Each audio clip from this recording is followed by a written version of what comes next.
Ladies and gentlemen, welcome back to the channel. Today we have a short video discussing the upcoming events for Call of Duty Vanguard, as well as what Activision Blizzard and Sledgehammer Games have in store for us when it comes to the shop in this game. So yesterday an update went live, and it was an interesting update because it kind of gave us some of the stuff for Season 1, but not all of it, but specifically like every blueprint for like the entire year seemingly has been added to the blueprint section of Vanguard. Now, none of it's available in the store as of right now, but if you go to your blueprints, you can actually just see all the stuff right here. We know that the winter event is going to be called Festive Fervor, and here we can see a couple of variants that are going to be tied to that event. And the question right now is, we also have a number of like calling cards and weapon charms and things like that, but those are not currently appearing in the game, therefore I can't show them. I can't show leaked content because Activision will freak out and strike down the video, but stuff that's in game I can actually show. But we don't know as of right now if these are going to be part of store bundles or if they're going to be part of an actual event. If we go back to Call of Duty World War II, things were fantastic back during Winter Siege, and you could just earn everything, and everything was awesome. It was super fun. But in recent years, especially like the past 3 years, ever since Modern Warfare 2019, events aren't really much of a thing anymore, and instead, whenever the holidays roll around, whether it's like St. Patrick's Day or Christmas or Valentine's Day or anything like that, they typically just add really cool and really interesting things to the shop for about $20, and there's nothing to actually earn in-game. So we'll have to wait and see how things are going to play out in regards to that. But if you're wondering this year if we're going to be getting some crossovers, or if we're going to be getting some crazy things in the shop, if they're going to be like moving away from the feeling of Call of Duty World War II, essentially, well, the answer is yes.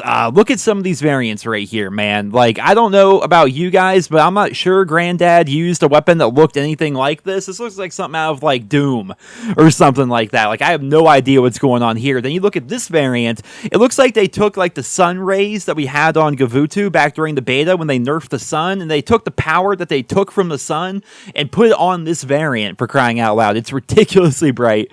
And don't get me wrong, I'm the kind of person that actually likes cool looking variants to be in the game. I remember back during Call of Duty World War II, they intentionally made most things really boring because they wanted it to be more authentic to World War II, and that's why chrome was a thing, and chrome camo was awful looking. And then eventually they had some really cool looking camos and cool looking variants to supply drops, which is what they do every single year. So my idea was, for Vanguard, they should just throw realism out the window, just have fun with the variants, do some cool things, and the art team always kills it. I mean, there's so many problems with Activision Blizzard. We discussed that at length here on the channel, especially in my videos yesterday, but the art team always kills it year after year. And while I will say I like a lot of these variants, the futuristic ones are a bit off-putting, if I'm being entirely honest. Like, some of them just look really off-putting to me. They look like they don't belong at all in a World War II game, and I'm not talking about lights or animated camos or things like that. I'm talking about the fact that, like, some of this stuff looks like it came out of Star Wars as compared to being, like, you know, something from a World War II game. And it looks like, potentially, there's been lots of leaks and rumors and discussions about this, but here we see a variant of...